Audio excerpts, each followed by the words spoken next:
अस्सलाम वालेकुम, बिस्मिल्लाहिर्रहमानिर्रहीम। लेक्चर नंबर 17 के साथ आप सबको खुशामदीद कहता हूं। और आज हमारा लेक्चर नंबर 17 है designing voice solutions. Lecture number 17 theoretically हमारा सीसीडीए का लास्ट लेक्चर होगा। इसके बाद हम एक फाइनल लेक्चर करेंगे जिसमें मैं सब कुछ रैप अप करूंगा। बट थियोरेटिकली बाय बुक के लिहाज से ये हमारा वॉइस का सॉल्यूशन का डिजाइन का जो लेक्चर है, आज का जो हमारा लेक्चर नंबर 17 है, वो सिलेबस के हवाले से हमारा आखिरी लेक्चर होगा। इसमें हम देखेंगे कि वॉइस के सॉल्यूशन के अंदर कौन कौन सी चीजें हैं, कौन कौन सी इंफ्रास्ट्रक्चर कैसे बनता है वॉइस का, उसके अंदर कौन सा हार्डवेयर इस्तेमाल होता है, कौन सी डिफरेंट टेक्नोलॉजीज इस्तेमाल होती हैं, कोडेक क्या चीज है, कौन से कोडेक्स इस्तेमाल होते हैं, कम्युनिकेशन का वे क्या होता है, और थोड़े से उसके डिजाइन के कॉन्सेप्ट्स हम इस पूरे लेसन में देखेंगे कि वॉइस सॉल्यूशन को डिजाइन करते वक्त हमें किन किन चीजों को देखना चाहिए, किन किन चीजों को जहन में रखना चाहिए। तो शुरू करते हैं अपना lecture number 17, designing voice solution.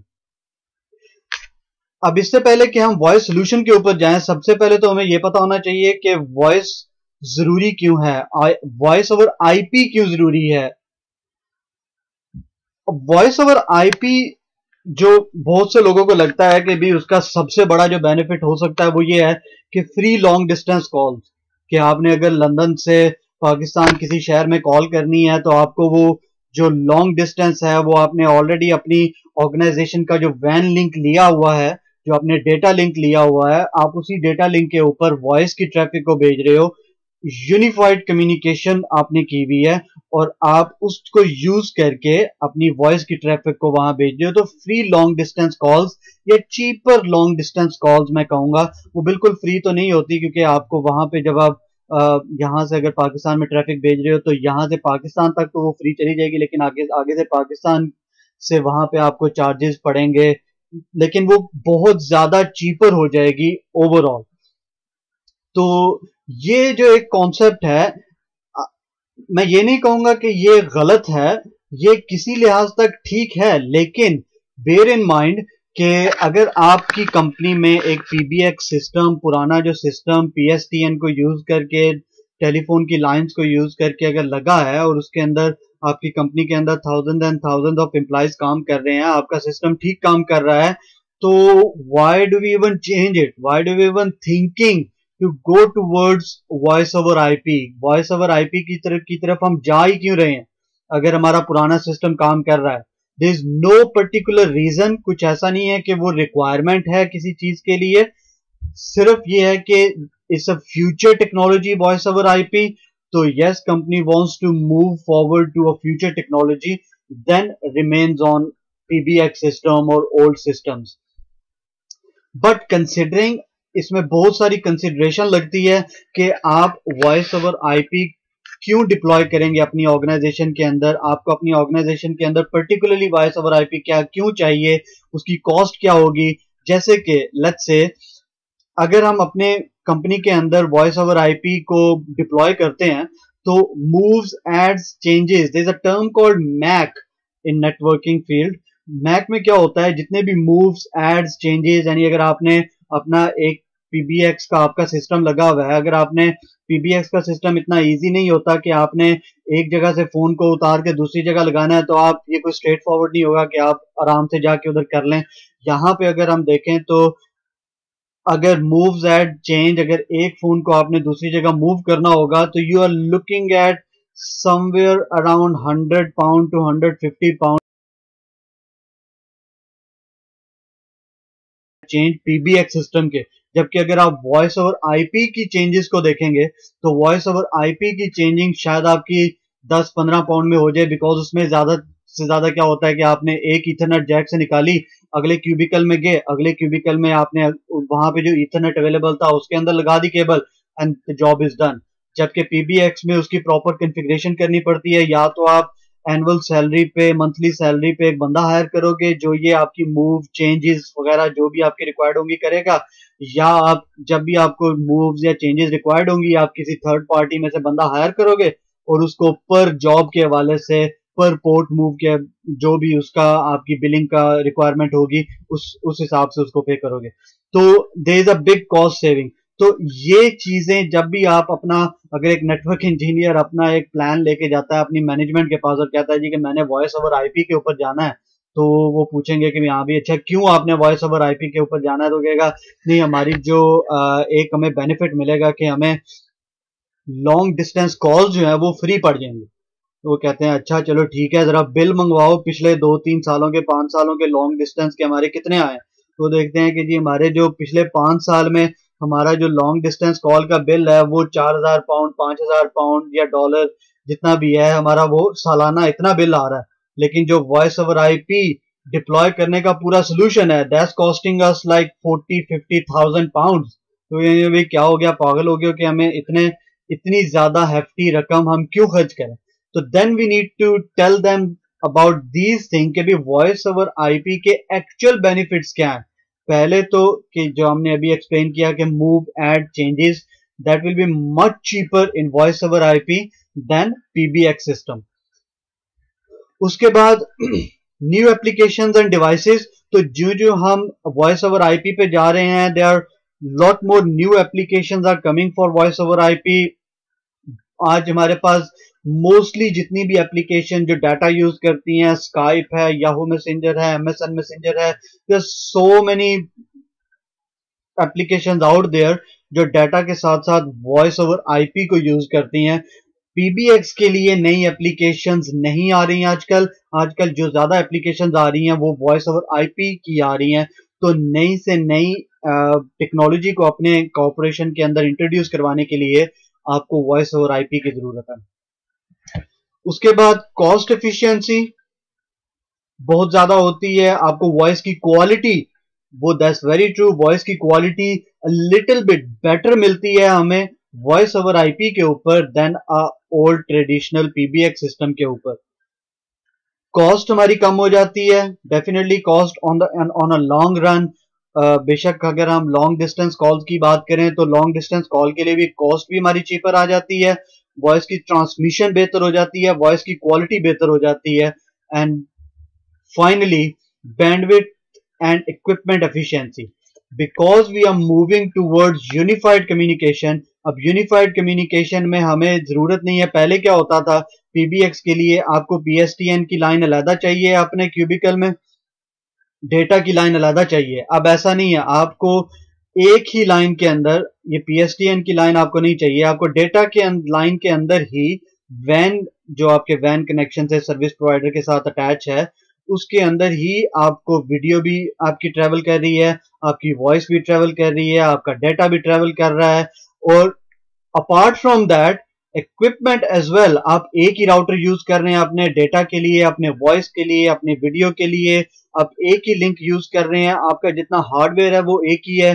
तो यहां पे कॉस्ट सेविंग आ रही है, यहां पे एफिशिएंसी आ रही है इक्विपमेंट की, बैंडविड्थ की एफिशिएंसी आ रही है। तो इसलिए ये यूनिफाइड कम्युनिकेशन की तरफ हम आज जा रहे हैं, इसलिए हमें अपनी ऑर्गेनाइजेशन में वॉइस ओवर आईपी की डिप्लॉयमेंट चाहिए या उसको हम इन्फ्लुएंस कर सकते हैं। अदरवाइज अगर आपके ऑफिस में there are thousand of employees and there your, आपका जो पीबीएक्स सिस्टम है पीएसटीएन नेटवर्क से वो बहुत जबरदस्त काम कर रहा है, कोई मसला नहीं है, आपके बहुत ज्यादा मूव एड चेंजेस नहीं होते हैं, सब कुछ बहुत परफेक्टली चल रहा है, देन फॉर नाउ कोई खास जरूरत नहीं है वॉइस ओवर आईपी की तरफ जाने के लिए, एक्सेप्ट कि हाँ आप अपने आप को एक फ्यूचर टेक्नोलॉजी के अंदर लेके जा रहे हैं जहां पे आप बहुत ज्यादा चीजें अचीव कर सकते हैं, नई एप्लीकेशन यूज कर सकते हैं, आप बहुत ज्यादा और काम कर सकते हैं using one unified communication link. आपके हार्डवेयर सेम हो सकते हैं, आपका लिंक सेम हो सकता है। So there are many benefits going over voice over IP. उसके बाद अगर हम देखें कि सिस्को का वॉइस का इंफ्रास्ट्रक्चर जो है उसके कंपोनेंट्स कौन कौन से हैं, तो उसके कंपोनेंट्स के अंदर डिवाइड किया गया उनको, दे आर 4 डिफरेंट कैटेगरीज के अंदर। जैसा कि हमने कहा कि हम एक यूनिफाइड कम्युनिकेशन में काम कर रहे हैं, यूनिफाइड कम्युनिकेशन का दौर है आजकल, तो हमारे इंफ्रास्ट्रक्चर में डिफरेंट डिवाइसेस आती हैं, लाइक राउटर है, स्विचिंग है, अवेलेबिलिटी की डिफरेंट डिवाइसेस हैं, मैनेजमेंट की डिवाइसेस हैं, quality of service, security, administration के लिए आईपीएस, आईडीएस। तो ये सारी की सारी चीजें हम अपनी यूनिफाइड कॉम में यूज कर सकते हैं। और हमें ऐसा नहीं है कि हम वॉइस के लिए अलग से राउटर लगाएंगे और वीडियो के लिए अलग राउटर लगेगा, डेटा के लिए अलग राउटर लगेगा। एक ही राउटर इन तीनों चीजों को अकोमोडेट करने की कैपेबिलिटी रखता है आजकल, depending on obviously router models and switches model. आप कौन सा मॉडल की तरफ जाते हैं जिसमें वॉइस की कैपेबिलिटी हो, उसमें वीडियो की कैपेबिलिटी हो, but there are models available जो ये सारी कैपेबिलिटीज रखते हैं। उसके बाद वॉइस ओवर आईपी में the one of the very very important thing is call control category. इसमें हमारे पास दो चीजें हैं, एक है सिस्को यूनिफाइड कम्युनिकेशन मैनेजर और Cisco unified communication manager express. आजकल जो हम बहुत ज्यादा यूज करते हैं वो है Cisco unified communication manager, CUCM। इसमें थोड़ा सा डिटेल में आगे आके बात करेंगे कि ये क्या होता है। सारी की सारी जो ब्रेन है एक कॉल ट्रांसफर का, एक पूरी की पूरी ट्रांसमिशन का जो ब्रेन है, that's controlled by Cisco unified communication manager या Cisco unified communication manager express. जितनी भी कॉल की प्रोसेसिंग होगी वो सारा ये सारी की सारी यही हैंडल करेगा। कॉल की जो इनिशियलाइजेशन होगी, कॉल शुरू करने का प्रोसेस, कॉल एंड करने का प्रोसेस, सब कुछ इसी सिस्को यूनिफाइड कम्युनिकेशन मैनेजर ने ही हैंडल करना है। और उसके बाद हमारे पास एंड पॉइंट्स में जो आईपी फॉर्म्स हैं, it doesn't have to be Cisco. I know मैं यहाँ पे सिस्को पढ़ा रहा हूं तो मुझे किसी और वेंडर की बात नहीं करनी चाहिए, but that's the whole idea of unified communication कि हम कोई भी वेंडर की एप्लीकेशन, कोई भी वेंडर का की डिवाइस लेके हम यहाँ पे उसको रन कर सकते हैं। उसकी कॉन्फ़िगरेशन ऑब्वियसली डिफरेंट होगी, उसकी there are different ways to configure that device. उसको सिस्को से थोड़ा सा हट के कॉन्फ़िगर करने की थोड़ा सा उसकी अपनी कॉन्फ़िगरेशन लाइन होगी, लेकिन हम यहाँ पे नेसेसरी नहीं है कि हम सिस्को का ही आईपी फोन यूज करें। हम कोई भी आईपी फोन यहाँ पे अटैच करके अपने इस पूरे इंफ्रास्ट्रक्चर को पॉसिबल बना सकते हैं। तो ये है ओवरऑल सिस्को वॉइस इंफ्रास्ट्रक्चर के उसके डिफरेंट कंपोनेंट्स जो कि अटैच होके, जो कि पूरे एक मिल के एक साथ काम करके हमारे पूरे यूनिफाइड कम्युनिकेशन का हिस्सा बनते हैं। अब आप में से बहुत सारे लोगों ने पीबीएक्स का सिर्फ नाम सुना होगा कि भाई ये पीबीएक्स चीज क्या है, तो इसलिए थोड़ा सा हम अगर हिस्ट्री में जाएं, थोड़ा सा ये एक्सप्लेन करें कि पीबीएक्स क्या चीज है। तो पीबीएक्स में क्या होता है कि आपके साइट के अंदर ये पीबीएक्स के डिवाइसेस लगी होती हैं, पीबीएक्स स्विचेस लगे होते हैं। इन स्विचेस के साथ डिफरेंट आपकी जो फोन्स हैं वो अटैच हैं। ये पीबीएक्स फिर आपके ऑर्गेनाइजेशन में राउटर के साथ अटैच है और ये राउटर को मैं नीचे इसके एक वी का सिंबल देता हूं, यानी कि ये राउटर वॉइस कैपेबल राउटर है। इसी तरह यहां पे भी ये एक कैंपस है ये पूरा, तो एक ही वॉइस का राउटर, ये पीबीएक्स इसके साथ अटैच होगा और इस पीबीएक्स के साथ डिफरेंट फोन अटैच होंगे। अब क्या होगा कि ये वॉइस का जो राउटर है ये आगे से अटैच होता है पीएसटीएन लाइन के ऊपर, पब्लिक स्विच टेलीफोन नेटवर्क। जो आपकी फोन लाइंस हैं वो आगे से आपकी वॉइस को लेके जा रही होती हैं आगे सीओ सेंट्रल ऑफिस स्विच के ऊपर, और वो फिर आगे एक्सचेंज से होता हुआ दूसरी लोकेशन जहां पे भी आप कॉल कर रहे हैं, वहां पे दूसरी लोकेशन के अंदर के साथ जो उसका सेंट्रल ऑफिस स्विच होगा वो आपके पीबीएक्स स्विच के ऊपर ट्रैफिक भेजेगा और फिर आपके फोन्स को ट्रैफिक जाएगी। तो लेट्स से अगर ये मेरी एक्सटेंशन है 1111, ये मेरी एक्सटेंशन है 2222, तो यहां से अगर मैं कॉल करता हूं 2222 को, यहां से कॉल पीबीएक्स में जाएगी, पीबीएक्स से होते हुए राउटर से पीएसटीएन क्लाउड में जाएगी, पीएसटीएन क्लाउड से होते हुए दूसरे पीबीएक्स सिस्टम के ऊपर ये बाहर निकलेगी और वहां से टेलीफोन्स तक जाएगी। तो ये हमारा जो ट्रेडिशनल फोन का नेटवर्क है वो इस तरह काम करता है। इसमें आपको जो ये पीएसटीएन लाइंस हैं, ये लॉन्ग डिस्टेंस आपको ये पे करना पड़ता है, फिर जो ये सेंट्रल ऑफिस है इसकी पे करना पड़ता है, तो ये आपको थोड़ा बहुत एक्सपेंसिव पड़ जाता है overall. but it's a very good system, very great system to work with. जबकि वॉइस ओवर आईपी का सिस्टम कुछ इस तरह से होता है कि ये हमारी एक साइट है,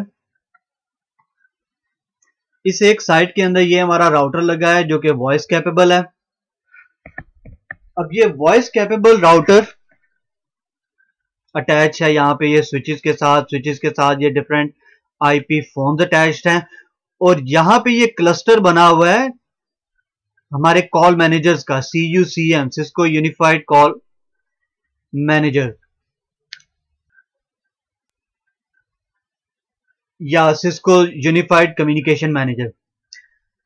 यहां पे ये अटैच है जो कि सारी की सारी कॉल प्रोसेसिंग को कंट्रोल कर रहा है। अगर उसके बाद ये राउटर अटैच है सर्विस प्रोवाइडर से इस वैन लिंक के जरिए। अब ये वैन लिंक बेयर इन माइंड कि आपका डेटा भी कैरी कर रही है, वॉइस भी कैरी कर रही है और वीडियो भी कैरी कर रही है। अगर आपकी कोई वीडियो कॉन्फ्रेंसिंग का सोल्यूशन आजकल बहुत ज्यादा पॉपुलर हो रहे हैं, तो अगर आप वीडियो कॉन्फ्रेंसिंग अपनी दो साइट्स के बीच रन कर रहे हो तो वो भी इसी वैन लिंक के जरिए जा रहा है। जबकि पिछले PBX सिस्टम में आपके पास वॉइस की लाइन अलहदा थी और डेटा की लाइन अलहदा थी। अब यहां पे वॉइस ओवर आईपी में जब आप वैन कनेक्शन पे गए, दूसरे रिमोट साइड पे भी एग्जैक्टली इसी तरह ही हमारे पास जो है वो राउटर वॉइस कैपेबल है, स्विच के साथ डिफरेंट टेलीफोन अटैच्ड हैं, हमारे पास क्लस्टर है CUCM का और डिफरेंट एप्लीकेशन इसमें रन हो रही हैं, डिफरेंट एप्लीकेशन सर्वर हैं यहाँ पे।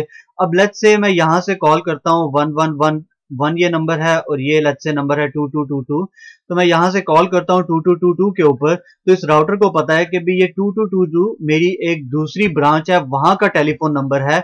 ये मुझे कौन बताएगा? ये मुझे ये कम्युनिकेशन मैनेजर बताएगा कि भाई ये वहां पर तुम्हारी जो 222 है वो फलां साइट के ऊपर है, डायल प्लान उसके पास सारा होगा CUCM के ऊपर। ये फिर ये देखेगा कि ये 2222 की तरफ रूट कैसे करना है, तो ये रूटिंग टेबल इससे मांगेगा राउटर से कि भाई मुझे रूटिंग टेबल दो 222 का। जब 2222 का रूटिंग टेबल दे इसको मिलेगा तो ये वहां पे आपकी ट्रैफिक रूट करेगा, यहां से होती हुई ट्रैफिक इस तक पहुंचेगी। जब यहाँ ये सेशन एस्टेब्लिश हो जाएगा तो फिर ये PBX क्या करेगा, ये एक काइंड ऑफ लाइक टनल बना देगा इन दोनों फोन्स के बीच। तो लेट्स से कि उसके बाद ये एक फोन, दोनों फोनों के बीच एक टनल बन गई है और ये टनल के अंदर सारी डिस्कशन हो रही है।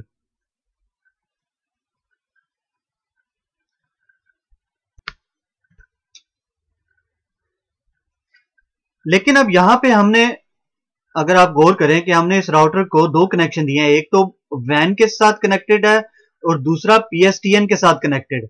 अब PSTN के साथ ये कनेक्टिविटी क्यों की हुई हमने, जबकि हमारी तो रिक्वायरमेंट ये वैन के जरिए सारी पूरी हो रही है। तो PSTN के जरिए हमने कनेक्टिविटी इसलिए दी है कि लाजमी तो नहीं है कि आपने सिर्फ हमेशा इस अपनी ऑफिस से इस ऑफिस के अंदर ही डायल करना है या अपने डिफरेंट लोकेशंस के ऊपर ही डायल करना है। हो सकता है अगर कि भाई मुझे यहां से किसी दूसरी ऑर्गेनाइजेशन के अंदर फोन करना पड़ जाए, या ये मेरा अगर फर्ज करो ऑफिस लाहौर के अंदर है तो मुझे हो सकता है लंदन डायल करना पड़ जाए किसी दूसरी कंपनी को जो मेरी कंपनी से डिफरेंट मुख्तलिफ है, तो मैं लंदन का जो भी उसका 0044 जो भी उसका नंबर है कंपनी का वो मैं डायल करूंगा, तो वो कहां से राउट होगा? वो राउट होगा PSTN को यूज करके। तो PSTN क्लाउड में जाएगा और PSTN क्लाउड आगे मुझे राउट करेगा लंदन इस नंबर के ऊपर।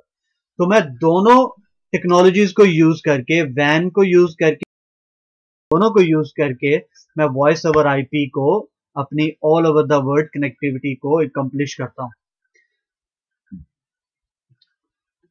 अब यहां पे एक और चीज मैं बताऊंगा, वो ये कि लेट्स से यहां पे तो हमने दिया हुआ ये जो CUCM है, सिस्को यूनिफाइड कम्युनिकेशन मैनेजर, वो हमने दोनों साइड पे दिया हुआ है। अब मोस्टली क्या होता है? मोस्टली ये होता है सेंट्रल कम्युनिकेशन होती है कि यहां पे आपके पास ये जो क्लस्टर है ये एक्टिव होगा। इमेजिन कि ये क्लस्टर यहां पे नहीं है। अब जब इस साइट को, ये नंबर है 2222, ये है जी 1111, जब इस साइट को यहां पे डायल करना है तो ये सबसे पहले तो आएगा वैन लिंक से होता हुआ इसके पास CUCM कॉल मैनेजर के पास आएगा कि भाई कॉल मैनेजर मैंने डायल करना है 1111, क्या करूं। ये फिर इसको बताएगा कि अच्छा मेरे पास डायल प्लान है, मेरे पास राउटिंग है 111 के लिए, तुम यहां से होते हुए यहां पे रूट करो अपनी ट्रैफिक को तो तुम 111 के पास पहुंच जाओगे। ये कहता है ठीक है, तो यहां से राउटिंग होती होती 111 के पास पहुंचती है और फिर इन दोनों में टनल एस्टैब्लिश हो जाती है और ये सारा अपना कर लेते हैं, अपने एक टनल बना के अपनी कम्युनिकेशन को एकम्प्लिश कर लेते हैं। But there is a requirement of this वैन लिंक। अब इमेजिन कि ये वैन लिंक डाउन हो गया, सर्विस प्रोवाइडर के लिंक में मसला आ गया है, केबल डिस्कनेक्ट हो गई है, केबल कट गई है, राउटर खराब हो गया है, किसी भी वजह से ये वैन लिंक जो है वो डाउन हो गया। तो दैट मीन्स कि अब आप इस साइट की तरफ कॉल्स नहीं कर सकते, क्योंकि ये फोन को तो कुछ पता ही नहीं है। फोन तो एक डम टर्मिनल है, उसको तो कुछ भी नहीं पता, उसको सिर्फ इतना पता है कि कॉल मैनेजर की तरफ कैसे जाना, आगे जो कुछ भी देना है उसको वो कॉल मैनेजर ने ही देना।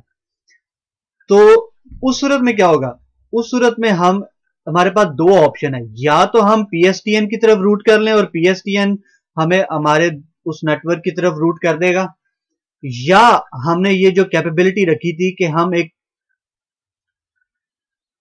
जो CUCM का क्लस्टर अपनी इस साइड के ऊपर भी बना दें, ताकि मेरे पास रिडंडेंसी, हाईली अवेलेबिलिटी की जो मेरी डिमांड है, जो मेरे क्लाइंट ने मुझे दी है कि भी मेरा फोन हाईली अवेलेबल होना चाहिए चाहे कुछ भी रीजन हो जाए, तो उस बिहाफ पे जब मैं ये 2222 डायल करूंगा तो मेरे पास ये जो सिस्टम है CUCM ये मुझे बता देगा अच्छा तुमने 111 के ऊपर रूट करना है।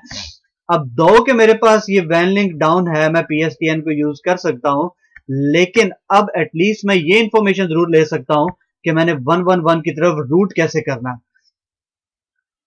तो आई होप कि आपको ये पूरी पिक्चर समझ आ रही होगी कि PSTN जो PBX सिस्टम है और वॉइस ओवर IP में देयर आर डिफरेंसेस, बहुत सारे डिफरेंसेस हैं, जो कि there are lots of benefits over voice over IP, और उसके जो कंपोनेंट्स हैं वो टोटली डिफरेंट हैं देन PBX।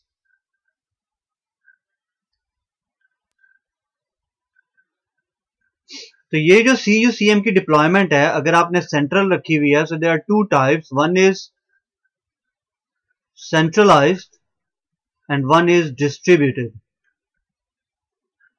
सो डिस्ट्रीब्यूटेड में ये डिफरेंट साइट्स के अंदर आपके कॉल मैनेजर्स लगे हुए हैं, और सेंट्रलाइज में एक ही साइट के ऊपर है और एक ही साइट से आपको फिर आगे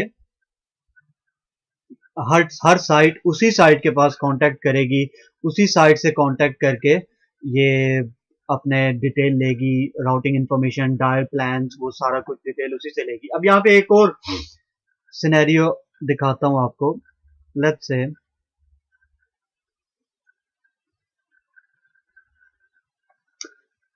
से कि हमारे पास सिचुएशन कुछ इस तरह से है कि ये हमारे पास क्लस्टर नहीं है, यहां पे हमारे पास एक और साइट है, यहां पे हमारे पास ये राउटर है, राउटर के साथ ये स्विच कनेक्टेड है और इस स्विच के साथ डिफरेंट IP फोन्स कनेक्टेड है। ये फोन की एक्सटेंशन है 3333। अब क्या होगा कि ये भी जो राउटर है मेरा वैन से कनेक्टेड है और PSTN से भी कनेक्टेड है। लेट्स से कि मेरे पास ये क्लस्टर नहीं है,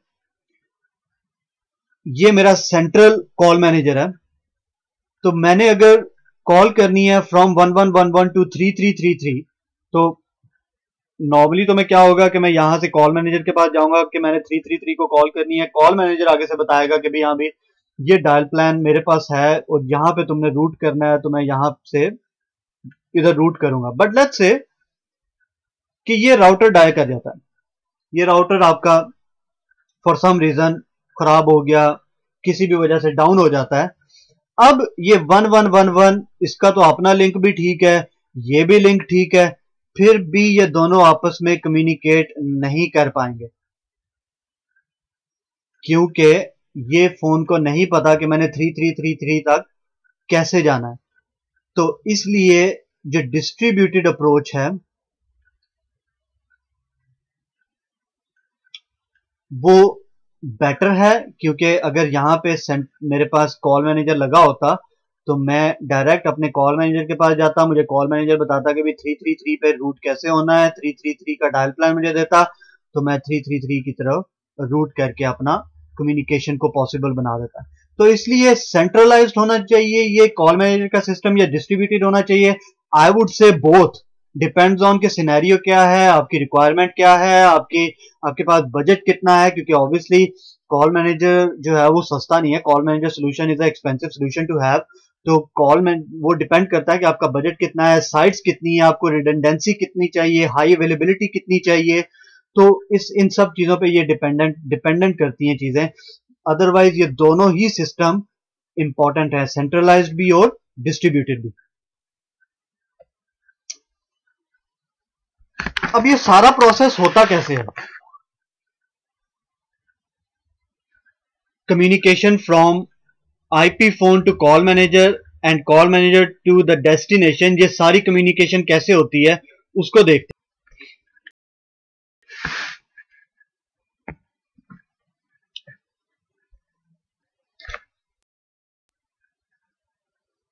अब क्या होता है कि लेट्स से कि ये हमारे पास आईपी फोन्स लगे हैं, ये वैन कनेक्शन है, ये हमारा पीएसटीएन का कनेक्शन है। अब ये वैन कनेक्शन हमें एक दूसरी लोकेशन से कनेक्ट कर रहा है और ये राउटर के साथ फिर ये स्विच कनेक्टेड है और इस स्विच के साथ डिफरेंट आईपी फोन्स कनेक्टेड हैं।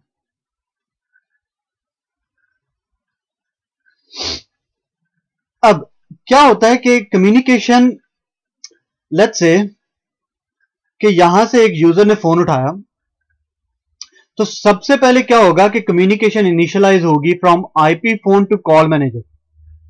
अब कॉल मैनेजर क्योंकि इसी साइट में है, यहां से एक यूजर फोन उठा रहा है, तो वो इस कॉल मैनेजर को, फोन को पता है कॉल मैनेजर तक कैसे पहुंचना है, तो फोन सीधा कॉल मैनेजर तक पहुंचेगा। अब सबसे पहले तो बताता चलूं कि ये जो कम्युनिकेशन होगी between the phone and call manager, यहां पे बहुत से प्रोटोकॉल्स यूज होते हैं। So there are different industry standards, there are protocols like skinny, the protocol like H.323 and there are many protocols जो यहां पे यूज हो रहे होते हैं। अब लेट्स से कि हम स्किनी की बात करते हैं, तो स्किनी कैसे काम करता है?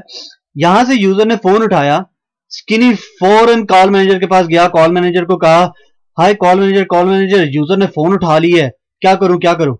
कॉल मैनेजर ने कहा अच्छा कोई बात नहीं, यूजर ने फोन उठाया, डोंट वरी, देखते हैं आगे क्या होता है। यूजर ने प्रेस किया 1, यहां पे ये हमारी 1111 की एक्सटेंशन पड़ी है। यूजर ने प्रेस किया 1, स्किनी ने फौरन भागती भागती गई कॉल मैनेजर के पास, कॉल मैनेजर, यूजर ने 1 प्रेस किया, कॉल मैनेजर ने कहा ओके फाइन 1 प्रेस किया, ठीक है, मैं अपने डायल प्लान में लुकअप करता देखना शुरू कर देता हूं, क्योंकि यूजर ने डायलिंग शुरू कर दी है, तो अभी तक कोई नंबर कंप्लीट नहीं हुआ, तो लेट्स सी के आगे अगला नंबर कौन सा। यूजर ने प्रेस किया 1, स्किनी फिर कॉल मैनेजर के पास गया, कॉल मैनेजर के पास को कहा कि भाई कॉल मैनेजर, यूजर ने फिर 1 प्रेस किया, कॉल मैनेजर ने कहा ओके दैट्स फाइन, ठीक है, उसके बाद फिर मुझे बताओ कि आगे क्या होता है। यूजर ने प्रेस किया फिर 1, स्किनी फिर कॉल मैनेजर के पास गया, उसको वही इंफॉर्मेशन दी, यूजर ने फिर 1 प्रेस किया। अब जो ही यहां पे लास्ट 1 प्रेस हुआ, स्किनी कॉल मैनेजर के पास गया, कॉल मैनेजर को कहा कि यूजर ने फिर 1 प्रेस किया, फौरन कॉल मैनेजर को पता चल गया कि भी मेरा 1111 का जो डायल प्लान है उसके हवाले से इस कॉल की राउटिंग इस एमजीसीपी गेटवे के पास जानी चाहिए और ये यहां पे राउट होनी चाहिए इस डेस्टिनेशन की तरफ। तो ये फौरन फोन को बोलेगा कि भाई अपना कनेक्शन, अपना जो ये जो कॉल है ये उसकी राउटिंग है और यहां पे इसको भेज दो।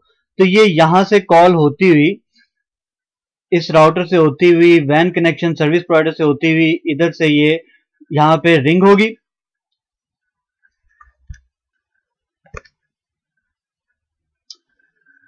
अब जो ही यहां से यूजर ने फोन उठाया, तो कॉल मैनेजर ने कहा कि भाई अब इस कॉल के लिए फोन को बताया कि तुम्हें मेरी रिक्वायरमेंट नहीं है, तुम डायरेक्ट कम्युनिकेशन, अब मेरे पास आने की जरूरत नहीं है, डायरेक्ट कम्युनिकेशन एस्टेब्लिश कर लो इस फोन से। तो जब तुम्हारी कम्युनिकेशन खत्म होगी, रिसीवर ने जो रिसीवर था उसने फोन नीचे रख दिया, कम्युनिकेशन खत्म होगी, and that's it. So that's the whole process of how a skinny protocol works. Different protocol works differently. मैं यहाँ पे उन डिटेल्स में नहीं जाऊंगा कि सिप कैसे काम करती है, H.323 कैसे काम करता है. There are so many protocols out there. Even there are some ये है इंडस्ट्री स्टैंडर्ड प्रोटोकॉल, ये है proprietary protocols. There are some open source protocol like Skype is open source protocol. There are other open source protocol जो हम use कर सकते हैं, but there are some proprietary protocols जिनको यूज करने के लिए हमें लाइसेंसेस लेने पड़ते हैं, लाइसेंसेस बाय करने पड़ते हैं. तो ये प्रोटोकॉल्स हम उन डिटेल्स में नहीं जाएंगे कि डिफरेंट प्रोटोकॉल्स कैसे काम करते हैं, लेकिन ये स्किनी प्रोटोकॉल्स का मैंने थोड़ा सा आपको बताने के लिए कि ये प्रोटोकॉल की communication from call manager to the destination ये कैसे होती है, तो इसलिए आपको ये ओवरऑल एक जनरल सिनेरियो दिया कि ये पूरी कम्युनिकेशन कैसे एस्टेब्लिश होती है. अब इस पूरी कम्युनिकेशन में हमने ये तो देखा कि from call manager to IP phone जो कम्युनिकेशन थी वो किसी ना किसी प्रोटोकॉल के थ्रू ही. लेकिन क्या होता है कि जब राउटर तक ये ट्रैफिक पहुंचती है, जब राउटर अपनी वॉइस की ट्रैफिक को आगे फॉरवर्ड कर रहा होता है, तो there are things use call codecs. Codecs होता है कोडिंग एंड डी कोडिंग. तो जो जहां से वॉइस जा रही होती है, और वॉइस हमें पता है कि इट्स अ एनालॉग फॉर्म, तो इट्स अ वेव फॉर्म. इस फॉर्म को ये कन्वर्ट करता है router into digital form, into bits 0 1 0 0 1 0. तो 0 एंड 1 की लैंग्वेज में इसको कन्वर्ट करता है. That's a coding. और जब ये डेस्टिनेशन के राउटर पे पहुंचता है, तो ये डेस्टिनेशन का राउटर इस फॉर्मेट को लेता है, इस बिट्स को लेता है, और ये उसको दोबारा एनालॉग में कन्वर्ट करता है, ताकि जो भी यूजर बोल रहा है वो लिसनर जो है वो उसको समझ सके कि भाई क्या हो रहा है. लेकिन एक्चुअली लिसनर के पास ये बिट्स ही पहुंच रही होती हैं जो कि बाद में डी कोड हो रही होती हैं. तो दैट्स व्हाट कोडेक्स डू, कि एक जो सोर्स होता है राउटर वो कोड कर रहा होता है, और जो दूसरा राउटर होता है वो उसको डी कोड कर रहा होता है. तो कोडेक्स की रिक्वायरमेंट वॉइस और वीडियो के लिए बहुत ज्यादा इंपॉर्टेंट है. They are the one who responsible for converting the analog and the signal into bits. तो कोडेक की वजह से ही ये सारा काम हो रहा होगा. अब उसके अलावा कोडेक क्या करेगा? Codec, there are different codecs available. Codec ही हमें बताएगा कि कोड कितनी ज्यादा बैंडविड्थ इस लिंक की यूटिलाइज करेगी कोई भी कॉल.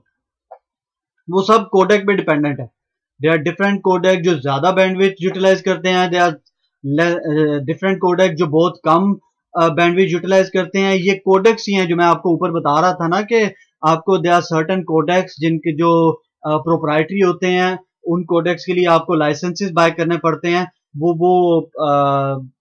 वो प्रोटोकॉल नहीं बल्कि कोडेक्स की बात हो रही थी कि इन कोडेक्स के लिए they are proprietary codecs and they are some open source, some free standard codecs. अब फ्री स्टैंडर्ड कोडेक्स और प्रोप्राइटरी कोडेक्स में यही फर्क होगा कि free standard open source codecs voice quality तो उसकी बहुत अच्छी होगी, लेकिन वो बैंडविड्थ बहुत ज्यादा यूटिलाइज करेगा. जबकि जो प्रोप्राइटरी कोडेक्स हैं वो बैंडविड्थ कम यूटिलाइज करेंगे, वो उतनी यूटिलाइज करेंगे जितनी के रिक्वायर्ड होगी, और उनकी क्वालिटी भी इतनी अच्छी होगी कि आप इन दोनों कोडेक्स की रिजल्ट्स को ह्यूमन ईयर से आप इज डिफिकल्ट, ऐसा नहीं कहूंगा कि इम्पॉसिबल है फर्क को महसूस करना, but it's very very difficult. I mean मैंने दोनों की आवाजों को सुना है. अब लेट्स से कि there is a codec like G.711, the उसकी जो बैंडविड्थ है वो है पर कॉल की 64 किलोबिट पर सेकेंड. इसकी कॉल की जो क्वालिटी है वो हम मेजर करते हैं. There is something called MOS, mean opinion score. Mean opinion score में क्या होता है कि कुछ लोग जाते हैं जिनकी लिसनिंग पावर कुछ ज्यादा अच्छी होती है, वो जाते हैं और वो कॉल्स को सुनते हैं और देखते हैं कि इन कॉल्स की क्वालिटी कैसी है और फिर स्कोर करते हैं बिटवीन 1 to 5, 1 बीइंग कि मुझे कुछ समझ नहीं है आपने क्या कहा है, और 5 बीइंग के एक्सीलेंट, जबरदस्त, इससे क्वालिटी बेहतर हो ही नहीं सकती। तो G.711 को MOS मिलता है 4.1 और G.729 इसको मिलता है 3.9 मिलता है। अब यह डिफरेंस है 0.2 का, बट लिटरली आप अगर दोनों की साउंड को सुनो यू कैन हार्डली टेल कि भी इन दोनों में कोई डिफरेंस है। लेकिन यहां बैंडविड्थ में फर्क देखें कि ये पर कॉल यूज हो रहा है 64 किलोबिट पर सेकेंड और ये यूज कर रही है 8 किलोबिट पर सेकेंड। बहुत ज्यादा कंप्रेशन यूज हो रही है, यहाँ पे कंप्रेशन की टेक्निक्स यूज हो रही हैं।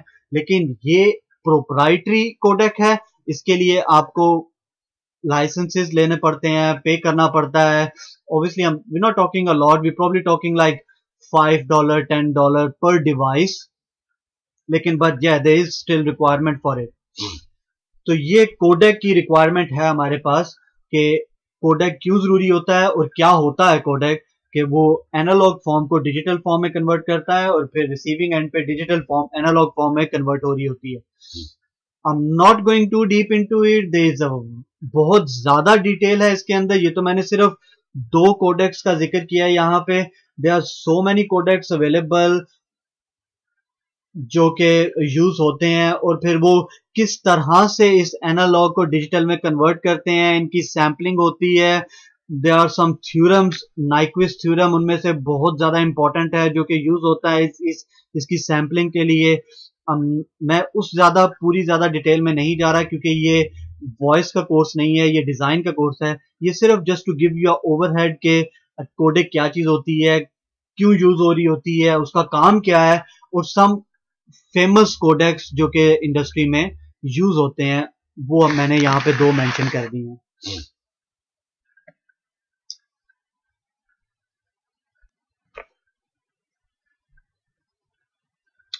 अब जिस तरह से कोडेक्स इंपॉर्टेंट है कॉल की ट्रांसमिशन के लिए, इसी तरह सिग्नलिंग प्रोटोकॉल जो हमने एक स्लाइड इससे पहले, कोडेक से पहले वाली स्लाइड में हमने बात की, जहां पे मैंने आपको स्किनी के थ्रू आपको सारा बताया कि स्किनी कैसे काम करती है, कैसे आईपी फोन और कॉल मैनेजर के बीच कैसे कम्युनिकेशन होती है।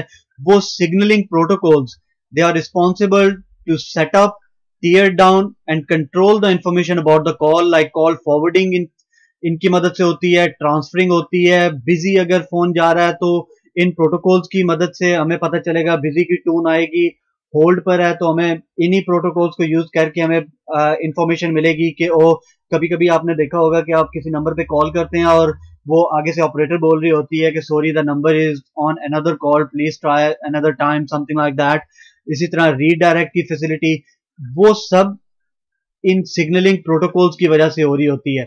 हमने बात की skinny protocol, SCCP sorry, but there are some other ones like MGCP, SIP, H.323। SIP आजकल हमारे पास जो यूज होने वाला, सबसे ज्यादा यूज होने वाला जो प्रोटोकॉल है, दैट्स सिप।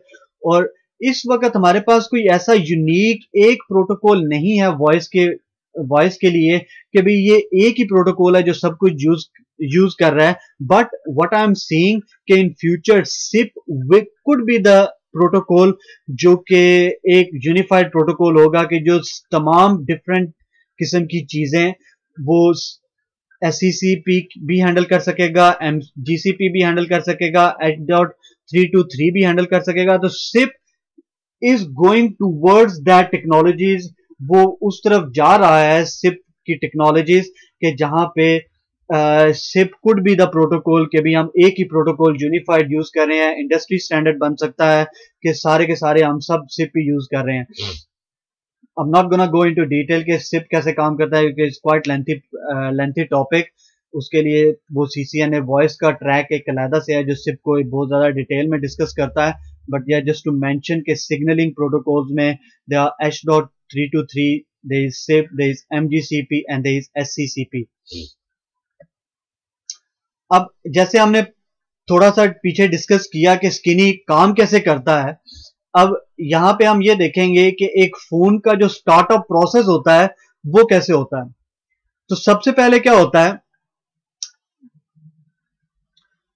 कि स्विच और आईपी फोन आपस में एक कनेक्शन एस्टेब्लिश करते हैं। ये सबसे पहले फोन स्विच से पावर ऑब्टेन करता है कि मुझे पावर तो दो, मैंने तो ऑन होना है, अभी अभी तो फोन ऑफ पड़ा हुआ है।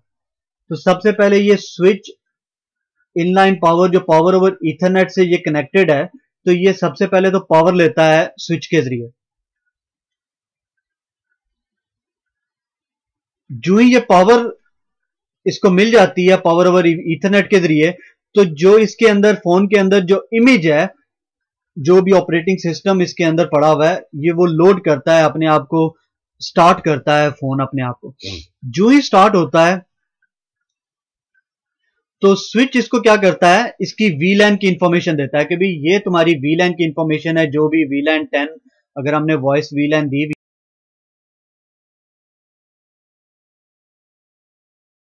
डिस्कवरी प्रोटोकॉल, तो सिस्को डिस्कवरी प्रोटोकॉल को यूज करके ये इसको वीलैन की इंफॉर्मेशन देता है। जो ही इसको वीलैन की इंफॉर्मेशन मिलती है, अब इसको ये पता चल जाता है कि मेरी वीलैन की इंफॉर्मेशन अगर ये है तो मेरा डीएचसीपी कहां होगा और मेरा टीएफटीपी कहां होगा, मैंने अपना आईपी एड्रेस कहां से लेना है, मेरा गेटवे कौन सा है।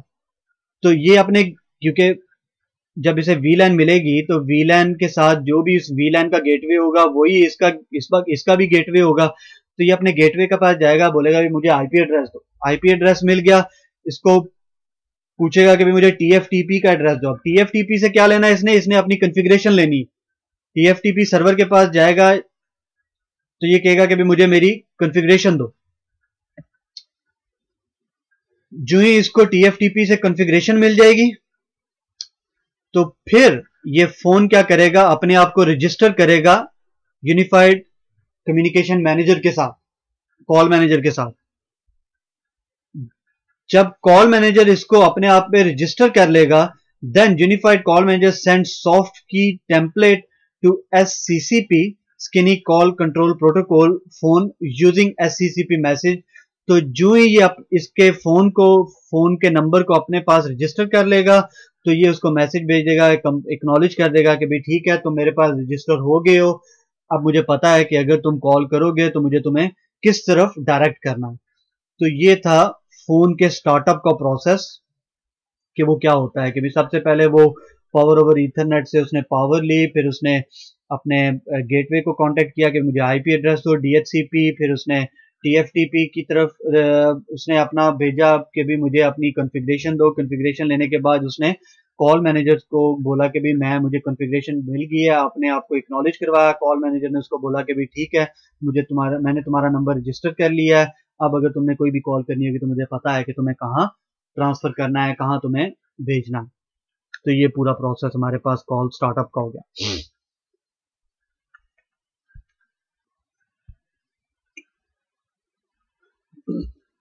अब आते हैं वॉइस वीलैन के कॉन्सेप्ट के ऊपर। आप में से शायद कुछ लोगों को पता हो कि हम स्विच की जो एक्सेस पोर्ट होती है, आई होप आप ये ना मुझसे पूछे कि एक्सेस पोर्ट क्या होती है और ट्रंक पोर्ट क्या होती है। आई रियली होप कि आपको पता हो कि एक्सेस पोर्ट क्या होती है। तो एक्सेस पोर्ट वो पोर्ट होती है जो पीसी के साथ कनेक्टेड होती है। तो एक्सेस पोर्ट को दो डिफरेंट वीलैन के साथ टैग किया जा सकता है, दो डिफरेंट वीलैन के साथ असाइन किया जा सकता है। एक्सेस पोर्ट को दो डिफरेंट वीलैन असाइन की जा सकती हैं। उनमें से एक वीलैन रिस्पॉन्सिबल होगी पीसी को, जो डेटा ट्रैफिक है उसको टैग करने के लिए, और दूसरी जो है वो रिस्पॉन्सिबल होगी वॉइस ट्रैफिक को टैग करने के लिए। तो क्या होता है कि लेट्स से कि हमारे पास यहाँ पे ये पीसी अटैच है और ये स्विच अटैच है, और ये स्विच जो है ये इस आईपी फोन के साथ अटैच है। अब most of the IP phones के साथ छोटा सा एक 4 पोर्ट का उसके पीछे स्विच भी लगा होता है। अब क्यों ऐसा, क्यों ऐसी आईपी फोन के पीछे स्विच की क्या रिक्वायरमेंट है, हम डायरेक्ट पीसी को ही क्यों नहीं कनेक्ट कर लेते स्विच के साथ। डेफिनेटली हम पीसी को स्विच के साथ कनेक्ट कर सकते हैं, आईपी को सेपरेट कनेक्ट कर सकते हैं। बट अगर आप बिजनेसेस के हवाले से देखें तो मोस्ट क्यूबिकल्स मोस्टली क्या होता है कि जो क्यूबिकल्स के अंदर ईथरनेट जैक जो उसकी टर्मिनेशन होती है दीवार के ऊपर, वो एक ही जैक लगा होता है, दो दो जैक नहीं लगा होते। अब ऐसा नहीं हो सकता कि आप अपनी पूरी कंपनी की रीवायरिंग करें और सिर्फ एक उस जैक लगाने के लिए आप हर जगह दो दो जैक लगवाएं। अगर दो लगे हैं तो दैट्स फाइन, आप एक में वॉइस वाली में आप अपना आईपी फोन कनेक्ट कर लें और पीसी डाटा वाली में आप अपना पीसी कनेक्ट कर लें, या दैट्स फाइन, टोटली एक्सेप्टेबल। लेकिन अगर एक ही कनेक्शन है आपकी दीवार के ऊपर जहां पे आपने बैठना है, जहां पे आपका पीसी पड़ा हुआ है, तो वहां पे आप कनेक्ट क्या करेंगे? आप आईपी फोन करेंगे या पीसी करेंगे? तो क्या होता है कि आप अपना आईपी फोन जो है उस दीवार के ऊपर कनेक्ट करेंगे और अपना पीसी इस आईपी फोन के साथ जो स्विच है उसके साथ कनेक्ट करेंगे। अब मैं स्विच के अंदर जाता हूं, मैं स्विच को कहता हूं कि भी ये जो पोर्ट है, लेट्स से ये है पोर्ट फास्ट ईथरनेट 0/0। मैं कहता हूं फास्ट ईथरनेट 0/0 के अंदर जाता हूं और मैं कहता हूं स्विच पोर्ट एक्सेस वीलैन की मैं आईडी दे देता हूं इसको 10, और फिर मैं इसको ये भी बोलता हूं कि भी वॉइस वीलैन स्विच पोर्ट वॉइस वीलैन जो है वो है 20। तो मेरी ये एक पोर्ट, इसके साथ दो वीलैन अटैच होगी 10 और 20। अब क्या होगा कि ये स्विच सीडीपी के जरिए, सिस्को डिस्कवरी प्रोटोकॉल के जरिए इस फोन को इसकी वीलैन की आईडी बता देगा कि भी तुम्हारी आईडी है 20।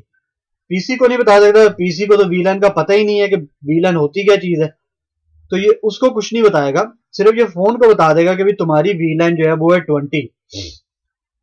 अब पीसी जब अपने सारा डेटा फोन की तरफ भेजेगा और फोन से होता हुआ डेटा, अनटैग्ड डेटा स्विच की तरफ आएगा, तो स्विच की इस पोर्ट को पता होगा कि मेरे पास जो भी ट्रैफिक इस डेटा पे अनटैग्ड आ रही है उसे मैंने टैग कर देना है 10। तो जो ही ट्रैफिक इस पोर्ट के ऊपर पहुंची, स्विच ने इसे वीलैन 10 का टैग लगाया और आगे फॉरवर्ड कर दिया। So that's how the whole process work कि वॉइस वीलैन पहले स्विच को सीडीपी के जरिए वीलैन असाइन होती है, पीसी के जरिए जो डेटा आ रहा होता है वो अनटैग्ड होता है, जब स्विच के ऊपर पहुंचता है तो स्विच फिर उसके ऊपर वीलैन का टैग लगाता है और फिर उसको फॉरवर्ड करता है।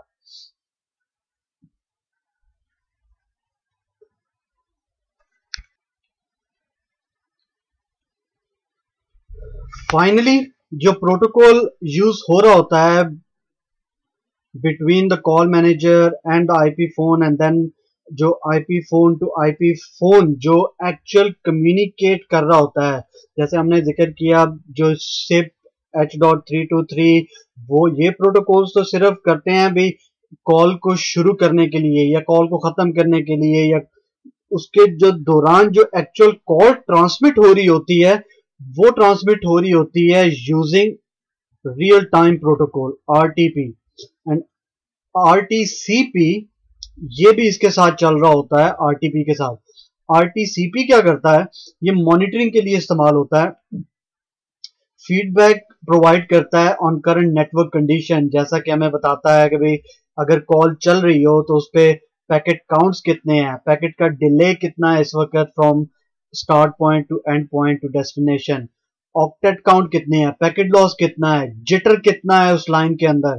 तो अगर आपके पास ये आईपी फोन हो सिस्को का, उसका अगर आप ये क्वेश्चन मार्क का बटन प्रेस करेंगे कॉल के दौरान ड्यूरिंग द कॉल, तो ये हमारे पास डिटेल आ जाएगी सारी कि कोडक कौन सा, रिसीवर कौन सा कोडक यूज कर रहा है G.711 जू, सेंडर कौन सा कोडक यूज कर रहा है, रिसीवर का साइज उसका क्या है, सेंडर साइज क्या है, रिसीवर का पैकेट साइज कितना है, सेंडर का पैकेट साइज कितना है, जिटर कितना है, मैक्सिमम जिटर कितना है। तो ये सारी डिटेल आपको कहां से मिल रही है, कैसे मिल रही है, वो ये नोट कर रहा होता है ये प्रोटोकॉल आरटीसीपी जो कि चल रहा होता है along with RTP real time protocol, और ये आपको सारी स्टैट्स यहां से मिल रही होती हैं।